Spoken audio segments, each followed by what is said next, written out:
Welcome to Otford Palace. The book, A Guided Walk Around Otford Palace, written by Cliff Ward and designed by Philip Clucas, was first published in 2017. The success of that publication has prompted this video based on the book. It starts with a brief history of the palace. We begin nearly 700 years ago in 1326. As darkness fell in the evening of the 15th of October 1326, a party of horsemen slipped out of a rear entrance of Lambeth Palace on the banks of the Thames opposite Westminster. In the midst of the party was Walter Reynolds, the Archbishop of Canterbury. The riders fled to the Archiepiscopal Palace at Croydon. The cause of their hasty departure from London was a rebellion, which was partly anti-clerical. Earlier that day, a prominent churchman, Walter Stapleton, Bishop of Exeter and advisor to King Edward II, had been dragged from his horse by the mob in Cheapside whilst attempting to seek sanctuary in St Paul's Cathedral. He was brutally murdered by them in cold blood. The rebels then sent his severed head to Edward's estranged queen. After a brief stop in Croydon, the fleeing party rode to the newly enlarged manor at Otford, in all some 25 miles, arriving in the middle of the night. The next morning they travelled on to the Archbishop's manor at Maidstone and safety. Reynolds was only one of no fewer than 56 archbishops, including 7 saints, who numbered Otford Manor amongst their residences, and which, by the 1400s, was perhaps the most magnificent house in England. The connection with Canterbury came about as early as AD 821. Coenwulf, Mercian king, son of Offa, who then ruled Kent, unexpectedly gave an estate at Otford, suggested by the late Professor Alan Everett as a villa regale, royal estate, to the church. This followed years of serious dispute with Wilfrid, the Archbishop of Canterbury. King Coenwulf died the same year, so perhaps it was an early form of insurance policy for the afterlife. The following year, Coenwulf, his brother and successor, donated to Otford lands bordering the east bank of the River Darrant between Shoreham and today's Batton Ball. From then on, the estate was granted lands from the Thames to the Sussex border by benefactors, increasing both Otford Manor's size and importance.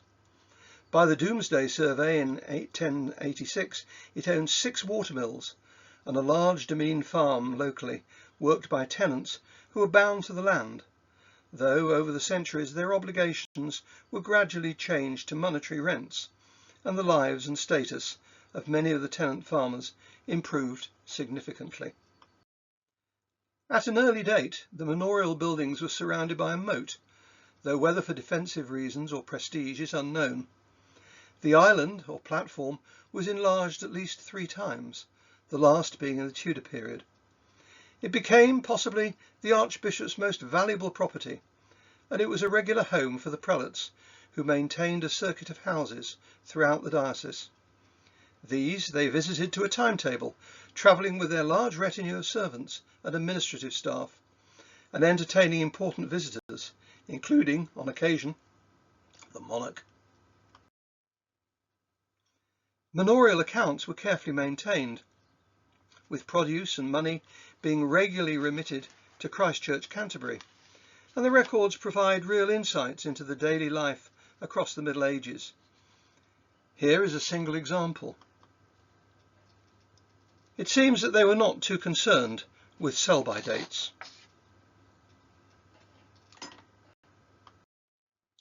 Archbishop Henry Dean, who came to the see in 1501, is credited with making alterations to the medieval manor before his death only 2 years later, and before his enthronement. His successor, Archbishop William Warham, undertook extensive renovations. It's suggested that he rebuilt the whole, excepting the walls of the Great Hall and Chapel, although this is not proven, and added the inner court and Great Brick North Range. However, the manor's status was to change forever in November 1537, when only a month after the death of his beloved Queen Jane Seymour, Henry VIII wrested Otford from the church in the course of the English Reformation. Henceforth it became a royal palace, being granted a new title, the Honour of Otford. Following the Crown's acquisition, the King apparently met a group of local people here to discuss the future of the estate. He did spend money on Otford, though subsequently, over the next 50-odd years, royal commissions, which included local worthies, inquired into the ever-deteriorating condition of the fabric, but failed to bring about worthwhile repairs. Queen Elizabeth I, throughout her long reign, declined to spend money on the palace, thus hastening the building's demise.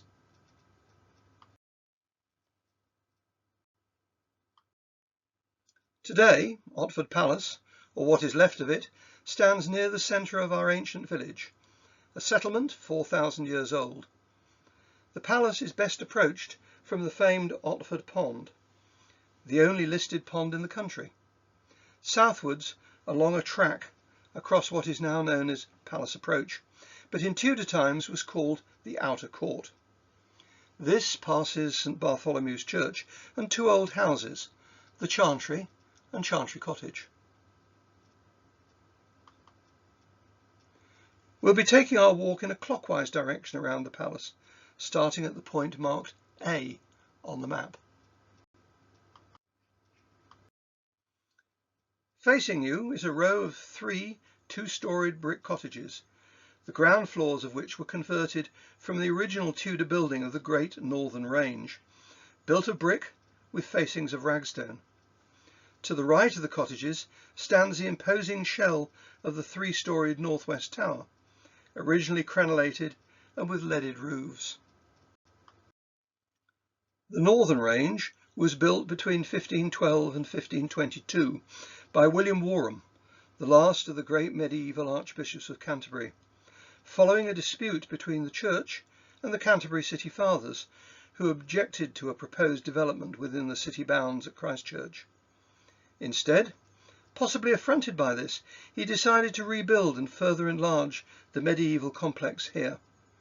In contrast to Canterbury, Otford was much nearer and more accessible to London and the affairs of state, with which the archbishops were usually closely concerned. At this time, William Warham was Henry VIII's Lord Chancellor, as well as the Archbishop of Canterbury. A chance reference in correspondence between Warham and his friend Desiderius Erasmus, the famous humanist, who was staying at Cambridge in 1514, confirms the date when Otford Palace was built, justifying the claim that Otford predates Wolsey's Hampton Court. We learn that Erasmus was suffering seriously with kidney trouble, and Warham wrote to him comfortingly, "What have you to do with rocks and stones in that small frame of yours? You are not going to erect magnificent houses. Pay money to have those stones removed, as I am daily paying money to have stones removed to my buildings."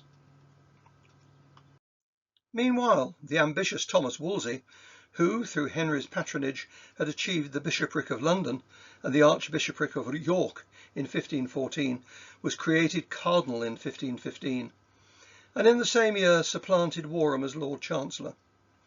Subsequently, for the remainder of his life, Warham devoted himself exclusively to the affairs of his archdiocese. However, Wolsey failed in his attempts to oust Warham as Archbishop of Canterbury, who still retained the office of Legatus Natus, thus keeping alive the continual papal intervention in the province. This was signified by the pallium, the Y-shaped honorific garment gifted by the Pope. It was customary for archbishops to travel to Rome to receive in person the pallium from the popes. In addition, for much of the medieval period, they were expected to visit Rome every 3 years, a round trip of some 2,000 miles. At Otford, in July 1518, Warham received the great papal legate, Cardinal Lorenzo Campeggio, who was en route for London, to confer upon Wolsey the title Cardinal a Latere, acting in the Pope's name as superior to all local authorities. Sir John Dunlop's book, The Pleasant Town of Sevenoaks, includes the quote, "On the 27th of July, after his breakfast was made at Boxley Abbey, he is likewise as before conveyed to a place of the foresaid Archbishop of Canterbury, called Otford, where the said Archbishop in right honourable wise received him, and so there rested that night and the next after, all that season of 2 days and 2 nights. The said Archbishop made unto the said legate, with all his lords and estate coming with him, goodly and great cheer, besides many and divers pleasures, goodly pastimes made, and showed unto him by the said Archbishop. 29th, the Thursday, then in the morning, he was conveyed to Leversham, which we now know as Lewisham." Another red letter day was in May 1520, when Henry VIII and Queen Catherine of Aragon, with a retinue which ultimately comprised 5,000, travelled up the Darrant Valley from Greenwich Palace and stayed overnight in Otford, where they were entertained by Warham. They were en route for the splendid meeting with King Francis I of France, known as the Field of the Cloth of Gold, at Ballingen, between Ardres and Guisnes, in the then English-occupied Pas-de-Calais. This was to mark the end of the war with France. To impress the French, the king took with him a palace made of wood and canvas, which was erected on the site as his temporary headquarters. The peace lasted just 2 years. Later, in January 1532, at the very end of his life, the 82-year-old Warham, the last of the great medieval archbishops of Canterbury, dared to express his opposition to Henry's attempts to divorce Catherine. Perhaps, fortunately, he died on the 22nd of August at Canterbury, before the king's wrath could be brought to bear. William Warham was succeeded by Thomas Cranmer, an academic who had come to the king's notice by suggesting a possible way to accomplish his wished-for divorce from Catherine and his marriage to Anne Boleyn. Cranmer was rewarded by Henry, nominating him to Pope Clement VII for his vacant prelacy. Surprisingly, the Pope acceded. Several unfortunate individuals were brought before Cranmer at Otford. One such was Elizabeth Barton, the nun or maid of Kent, in whom Warham seems to have believed in trances apparently arising from an illness. She seems to have ventriloquized, unwisely speaking against Henry VIII's divorce. She prophesied that if it happened, the king would be dead within 6 months. As at that time ventriloquism was considered a manifestation of the devil. Unsurprisingly, in 1533, the king commanded Cranmer to interrogate her, which he did at Otford. She was executed for treason with 5 supporters in London the following year, while Henry survived her prophecy by 13 years. Thomas Cranmer became Archbishop in 1553 and began his work on the English Book of Common Prayer the following year. It's tempting to claim that the book was written in the Northwest Tower, but perhaps the reality is that some of it was written or revised while he was at residence in the palace.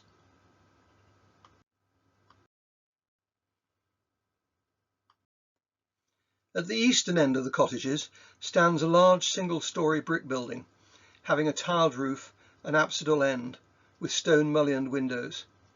This is known today as the Gatehouse, though some older maps erroneously named it a chapel. It is indeed the remains of the western half of the great gatehouse, all that is left of a mighty Tudor tower, probably 5 stories high, again crenellated and crowned with flat lead-covered roofs. This acted as the grand entrance and focal point to the greatly enlarged manor house. Following the track southwards that now leads past the left-hand side of the gatehouse is a close boarded wooden fence, more or less on the line of the now vanished eastern half of the gatehouse complex and northeast tower, which mirrored the western, while above you would have been an arch, possibly vaulted, which supported the impressive central reception chambers of the gatehouse buildings. You're now retracing the footsteps of the countless people who came to the palace in Tudor times to be checked by the guards, who would have emerged from the Tudor doorway of the guardroom on your right. You can judge for yourself how much the ground level has risen over the past 500 years. If satisfied as to your credentials, you would have been permitted by them to pass through the huge gateway. One of the massive carved stone jambs is still in situ and can be seen attached to the inner end of the gatehouse wall. High up in the same wall is an inserted window, identified as 18th century date, but with the frame set in sideways. As in other similar structures of the Tudor period, there was probably a second, outer gate at the northern end of the gateway, but no recognisable trace remains above ground today. Immediately south of the guardroom is the entrance to a stair tower, which led to the now vanished upper floors. The truncated stair tower today contains the remains of a dovecot, at one time having had a thatched roof. The interior, being constructed of bricks without mortar, is a reminder of the later use of the range as farm buildings. The surviving single story of the gatehouse was converted into a barn after the remainder of the great edifice had collapsed, apparently in the 18th century.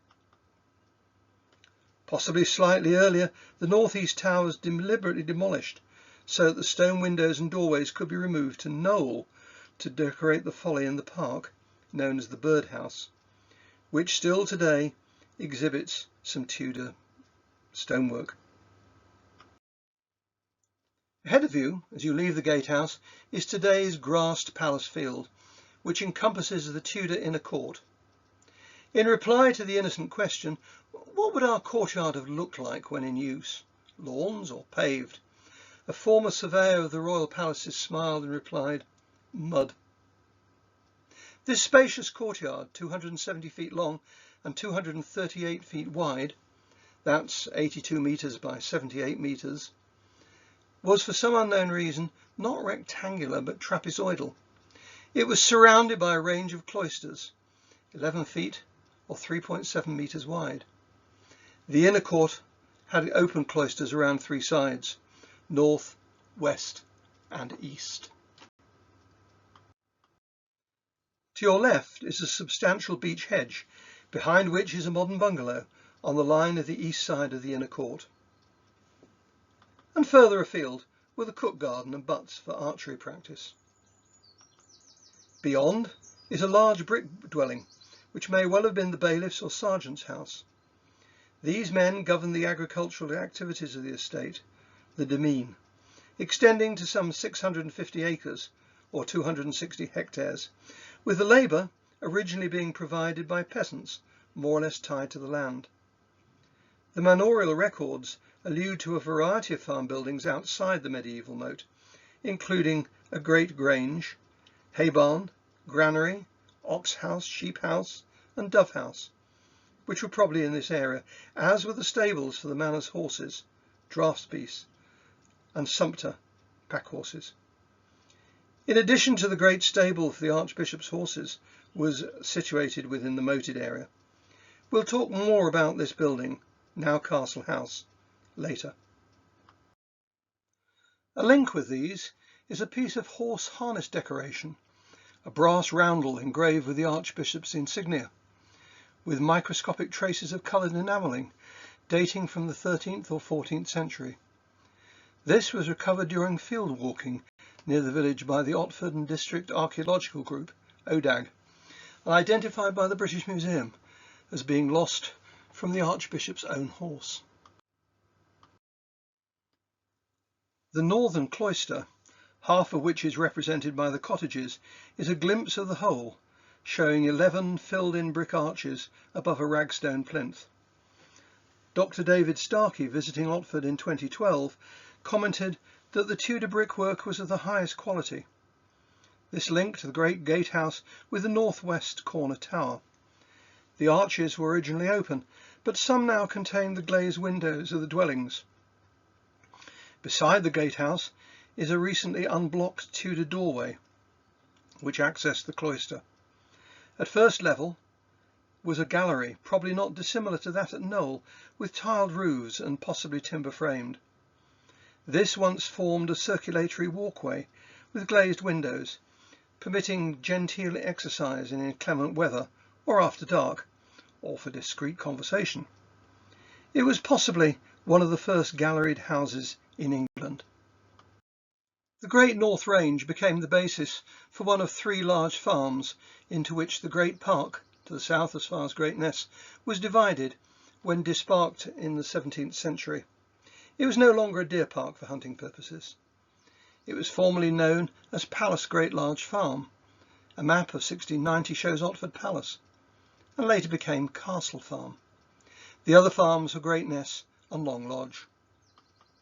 In the 18th century, the northern cloister was converted into a single-storey thatch roof cowshed. The remains of the gatehouse were converted into a barn, also thatched. A timber barn was constructed to the north of the palace, along with several smaller brick-built farm buildings nearby. This farm was centred on Castle Farmhouse, today's Castle House.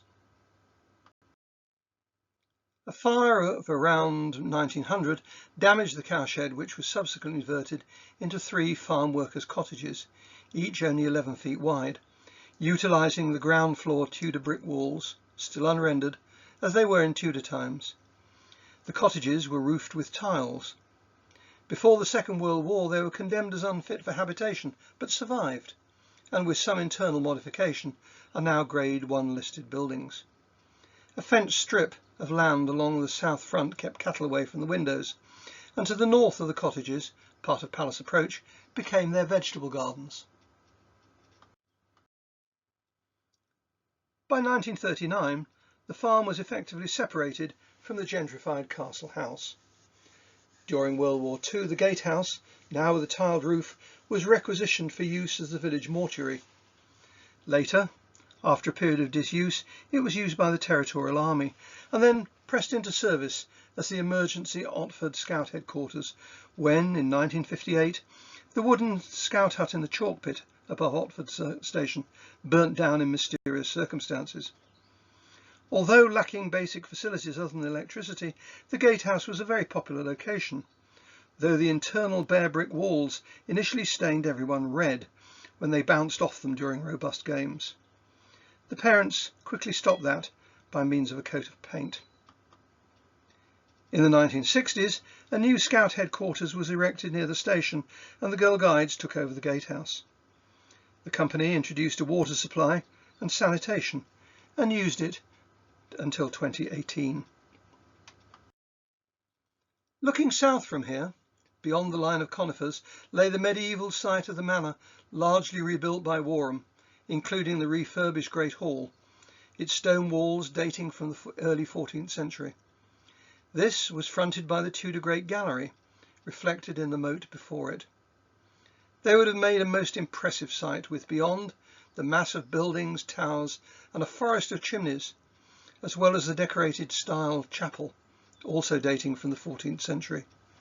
These emphasised the former grandeur of the complex, situated within the confines of the moat, although other lesser buildings were outside it. The west, or Privy Gallery and Cloister, the line of which may still be identified by the changing gradient across Palace Field aligned with the northwest tower, was backed by a row of 21 grand lodgings. This is a view of the LiDAR image of the palace, which shows the foundations of the West Range. LiDAR stands for Light Detection and Ranging.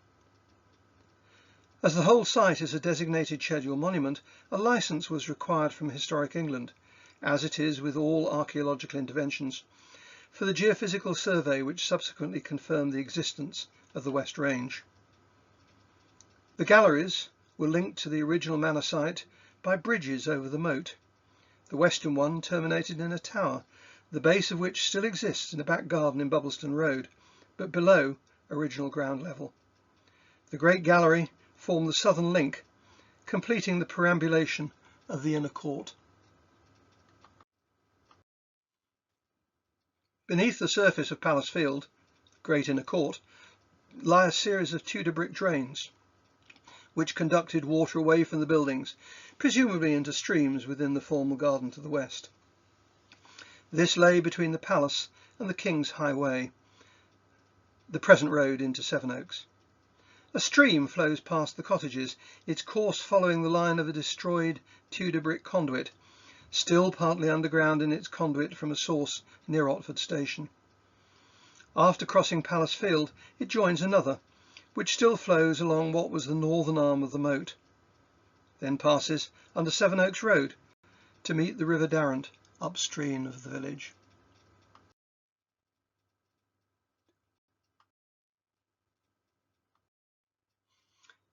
We have now walked through Palace Field, around the southern edge of the North Range, and arrived at the Northwest Tower, the only one of the 4 towers that still remains above ground. The foundations of the other 3 towers are all buried. As you pass by the southern side of the tower, take a look at the small trefoil windows in the octagonal stair tower. The state of the existing Tudor Northwest Tower has been of great concern to the local community since at least the 1960s. Happily, recent emergency conservation has taken place, including the provision of new roofs, rendering the building waterproof for the first time in many centuries. Cross the bridge over the stream to take a closer look at the tower itself. The tower originally comprised 3 floors, a fact confirmed by extant contemporary records. The bricks were made locally at a brickworks established in the Great Park between the manor and the present-day Batton Ball. However, there is evidence that after the first 2 floors were constructed, there was a pause before the 3rd floor was added.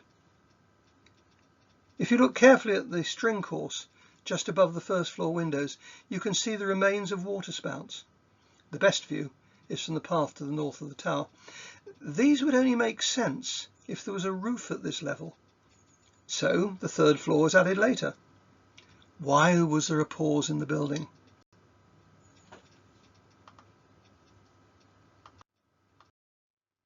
This impressive brick tower was constructed with large windows and dressed with ragstone. Its ornate patterned brickwork utilising burnt bricks known as diapering. This includes several VVs, standing for Virgo Virgine, and other as yet unexplained symbols, indicating that the internal brick structures were never intended to be obscured, unlike Archbishop Bourchier's earlier gatehouse at Knowle, which, although built of brick, was clad in stone. The ground floor entrance is set back on the inner, southern side of the complex, adjacent to which is the doorway accessing the stair tower. In even worse state of repair than the rest, but still retaining traces of its brick staircase, which led to the main rooms. Inside the tower, each story contained a large 7-sided room with a large brick hearth, 2 of which still retain their original stone surrounds. All the walls exhibit slots for battens, which supported panelling, indicating that they were high-status rooms. Limited excavation has proved that the ground floor was originally paved with green glazed tiles. To the left of the main doorway is another attached rectangular tower accessed from the main rooms and lit by small windows. It housed 3 guardrobes or latrines with chutes emptying into a subterranean brick conduit under the range, parallel to those beneath the inner court. This was the sewer constructed in about 1510 to serve the North Range, and was by no means an innovation, as earlier conduits serving guardrobes had been identified in the stonework within the moated area. A blocked service door is on its west side. A groove in the exterior upper walls of the tower, the chasing for a lead cover roof, and a mysterious gap in the walling between the tower and the north and west galleries suggests that some sort of roofed veranda or balcony, probably of timber, linked these at the 1st floor level. This may well have provided an elevated view over the privy garden to the west. Join the tarmac path and turn left. This area was once the privy garden, where Becket is said to have had his prayers interrupted by the singing of a nightingale. Rather unsportingly, he decreed that henceforth nightingales should not sing within sound of the manor. However, the Reformation changed all that, and nightingales regularly sang throughout Otford until about 1958, when the Highways Authority installed obtrusive street lighting on Pole Hill across the valley. Since then, they have not sung hereabouts. Alas, secular power has finally asserted itself. The Privy Garden occupied the space between the palace and the King's Highway, the road to Sevenoaks.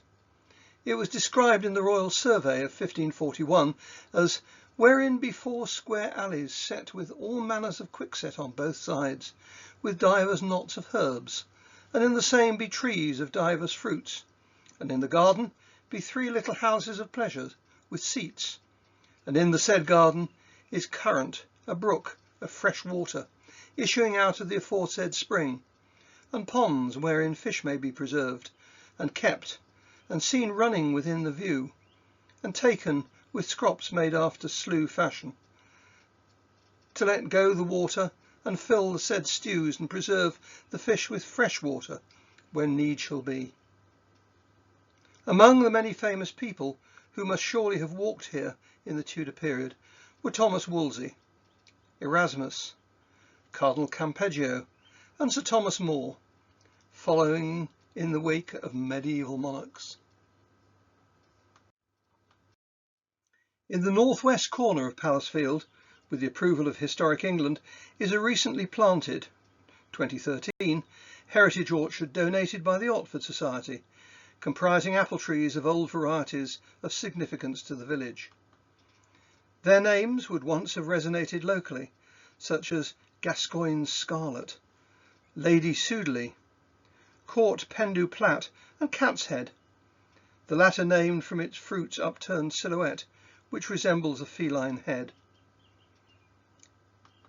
In 2014, a further 16 trees were added to the orchard, paid for by donation from residents and local businesses. The orchard provides an area of relative tranquility for those who want to rest or picnic in the park.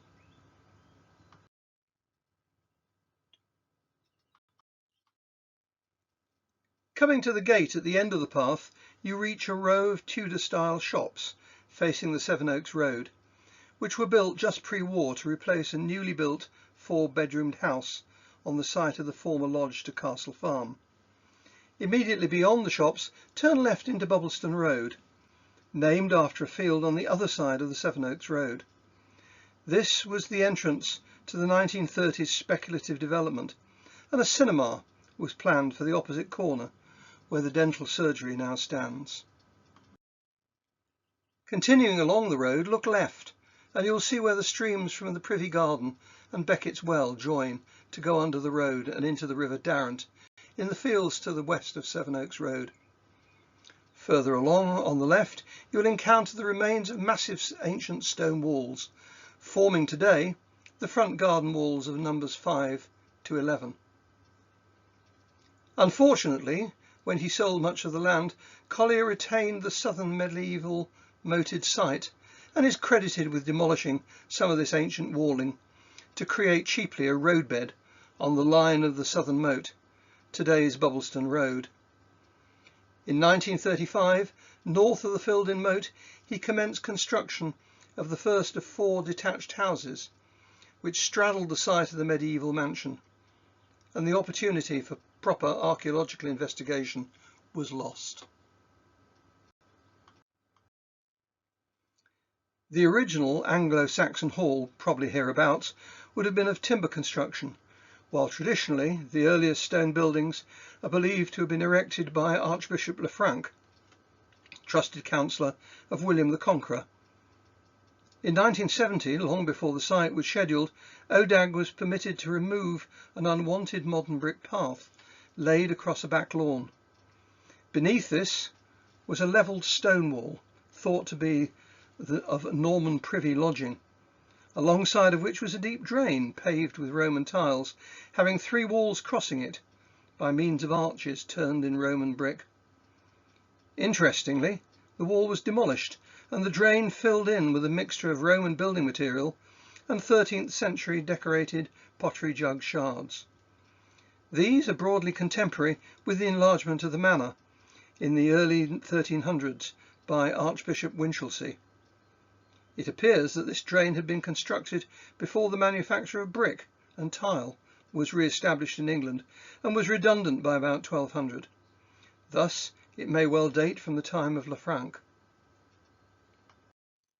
However, limited excavations were undertaken ahead of alterations or extensions to these houses, and some interesting discoveries made. From the above-mentioned drain, 6 papal bulls, late 12th century lead seals originally attached to papal documents, were recovered from the primary silt at the bottom. These bulls are evidence of direct correspondence with Rome and date from within 16 years of the murder of Thomas Becket. When they were found, a wit said, perhaps they brought unwelcome tidings and were put down the loo. It was subsequently discovered that they equate exactly in date with a long-standing dispute which Archbishop Baldwin, 1185 to 90, was pursuing with the monks of St. Augustine's Abbey, Canterbury. So perhaps the guardrobe was the bull's ultimate intended resting place. Here in the southwestern corner of the site dwelt the archbishops, the most important men in medieval England, second only to the king himself. You are now walking along the course of the former South Moat, though it was drained and filled in Tudor times.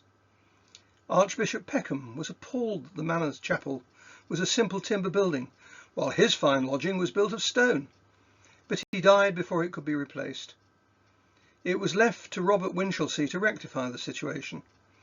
The corner of the wall in the front garden of number 5 is believed to be the wall of Winchelsea's magnificent chapel, where he and his successors worshipped, and where choristers, such as Thomas Tallis in the 16th century, demonstrated the breadth and intricacies of contemporary English choral music. You may be familiar with one of his compositions, which was arranged for a string orchestra by the British composer Ralph Vaughan Williams.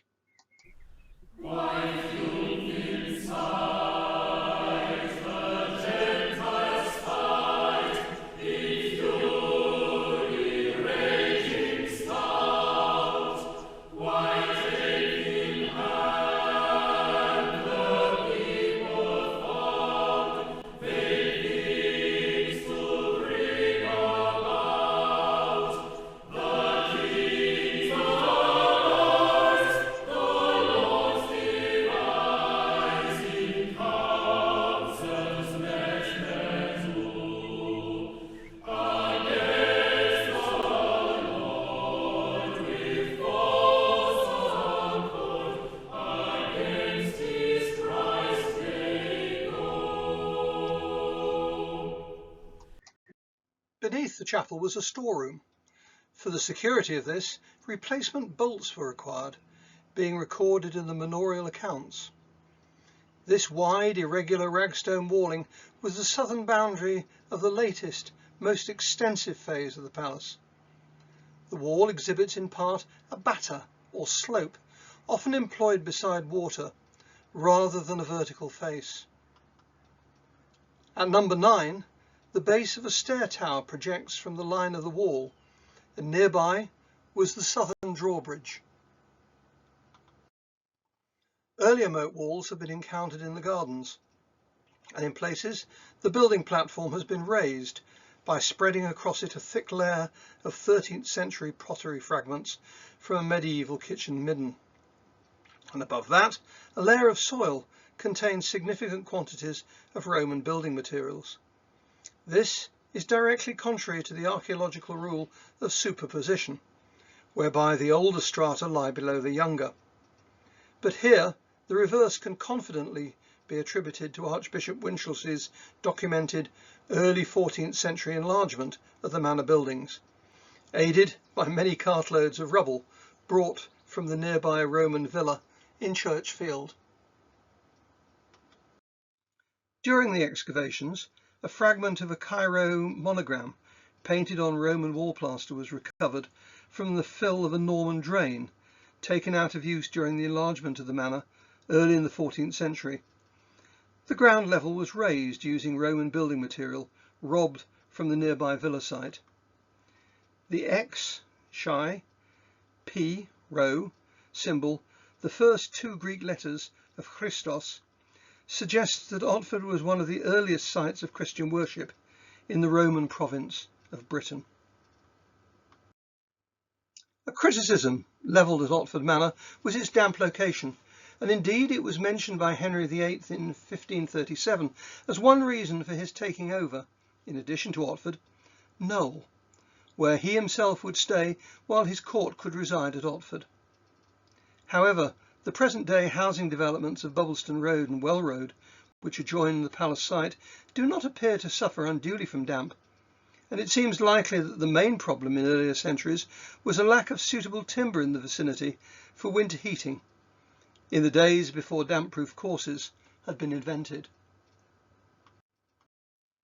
Beyond the four houses, a grassed field borders the road, where in 1973 the son of the pre-war purchaser of Castle House sought and obtained planning permission to insert a further four houses. Unwisely, planning permission had been granted by the Sevenoaks Rural District Council before Otford's inhabitants were made aware, and only then was access granted for limited excavation of the site by ODAG, who, on the 1st of January 1974, prospected amongst the willow plantation, which covered much of the land. Within 20 minutes, they discovered a Tudor hearth immediately beneath the turf, and in the following weeks, assisted by many Kentish amateur archaeologists, uncovered the base of a hitherto unknown substantial square stone tower, the southeast corner of the moated complex. From the 3 guard-robe chutes included in the foundations, it was deduced that the tower was not less than 3 stories tall. Indeed, more than one such tower 3 stories high is mentioned in the 1573 survey. The southern moat abutted this tower, as did the eastern moat, filled in during Tudor times with a sticky yellow clay, its bed yielding some interesting artefacts, including a leather shoe and a man's metal purse frame, both Tudor in date. The stone walling lies today beneath the turf of this field, with a sycamore tree planted at the centre of the tower base.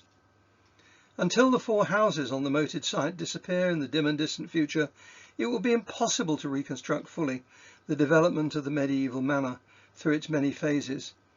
But sufficient has already been discovered, jointly through dirt archaeology and historical records, to confirm its significant place in England's history. To complete the walk, continue up Bubbleston Road, passing the aptly named Moat House. Then take the public footpath immediately on your left.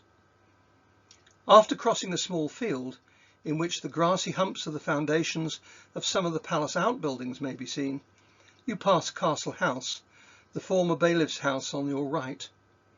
Walk straight ahead, down the enclosed footpath into the churchyard, turning left to pass the ancient parish church of St. Bartholomew, which once housed a statue of St. Thomas Becket, and return to the village green and pond. This video has taken you round the Otford Palace site and buildings and told the history of the palace over the first 1200 years, from the charter to Archbishop Wilfrid in 821 to the end of the 19th century. It's time to look at the more recent history and bring the story up to date. Following the death of Harry Wellband, a highly successful Otford farmer and agricultural contractor, Castle Farm was sold in 1933. At this time, a projected replacement for London's Croydon Airport was planned to be built nearby, between Ainsford and Swanley. This would have generated as much industry and housing as Gatwick later did for Crawley and Hawley. The farm, including all the ruins, was purchased by William Blunt Collier, a local builder, who sold on the farmhouse with a dozen acres to Eric McDowell, Borough Engineer of Westminster, who modernised it as a family home and renamed it Castle House. The remainder of the land was scheduled for development by Collier, who was joined by Alfred Waite, founder of Waite's Garage, now Beadle's. Their partnership was intended to develop the southern part of Otford, though fortunately for the village, their plans were thwarted by the Second World War and subsequent planning legislation. A threat to the Otford Parish Council by the new owner set out that unless arrangements were put in hand speedily to purchase it for the community, he would be forced to surround it with suburban houses. Local people were scandalised at the prospect, and a campaign to save it was initiated. A conference held in the village was chaired by the Bishop of Rochester, and in 1935 an appeal led by the Archbishop of Canterbury, Dr. Cosmo Gordon Lang, resulted in emergency repairs to the fabric. And in 1937 the land and buildings were purchased by subscription raised in several dioceses and subsequently conveyed to the Archbishops of Canterbury to be held in perpetual memory of the events here. In 1937 the property was transferred to the old Sevenoaks Royal District Council and has remained in the ownership of the local authority ever since. The state of the existing Tudor northwest tower has long been of great concern to the local community. After centuries of neglect, in the early 1960s, a period of extensive repair work was carried out. Unfortunately, the builders used cement instead of traditional mortar. This is impervious to water and never to be used on historic buildings because it causes long-term damage to the brick and stonework. A light roof was constructed over the main tower, preventing further erosion internally, and the windows netted with the intention of excluding the pigeons, who had for countless generations considered it home. After this, the site remained untouched until 2015. Alas, the roof had a limited life, and by then it was no longer effective. This, combined with the deterioration of the masonry, made further repairs imperative. The building was placed on the at-risk register, and following several masonry falls, Sevenoaks District Council eventually carried out extensive repairs to prevent any further restoration. John Bailey of Thomas Ford and Partners was appointed as the architect, and Piera Restoration were contracted to undertake the work. These works were funded by Historic England and completed in 2017.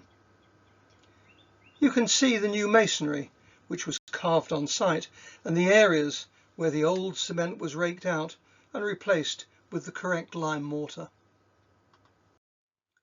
Sevenoaks District Council commissioned a study to examine the various options for the future of the palace site and buildings. This looked at a number of possibilities, including doing nothing, developing the tower and the gatehouse as residential accommodation or as holiday lets, or supporting the local community to develop the palace as an interpretation centre for Otford and the Darrant Valley. In 2017, the Archbishop's Palace Conservation Trust was set up with the aim of conserving the site and buildings and creating an interpretation centre. And in September 2019, the Council granted the Trust a 99-year lease, thus securing a future for the palace. In 2022, Purcell and the contractors Pay undertook the first phase of the building stabilisation work on the northwest tower. This was continued the following year, but with Piera's contractors and with John Bailey of Thomas Ford Architects supervising the works. Much of the project management was undertaken by a group of the trustees. The tower, as you see it now, has benefited from the work to the brickwork and masonry in 2022 and 2023, and from the installation of glazed windows for the first time in over 300 years. In addition to housing the great and the good, Otford Manor has been at the centre of the lives of countless men and women who lived their lives on the estate since the early 9th century. Many were humble peasants, others were knightly families, but all owed allegiance to their lord. Through fortunate chance, many of their names are preserved in the manorial records, and some families are traceable through several centuries. Indeed, Some are still present in the district in the 21st century. The manor house was for many centuries by far the largest and most important building in the district, and indeed it's been described by the noted Tudor historian Dr. David Starkey as one of the most magnificent houses of medieval England, and amongst the foremost 10 Tudor residences. It has been an important and integral part of village life for the last 1200 years. It's vital that what remains today is retained in order to remind future generations of Otford's truly illustrious heritage. If you enjoyed this video, then you may want to watch Otford Palace, More Than a Restoration Project. This goes more deeply into the history of the palace and the Trust's plan for the future. If you want to know more about the Archbishop's Palace and the work of the Trust, then visit our website at otfordpalace.org.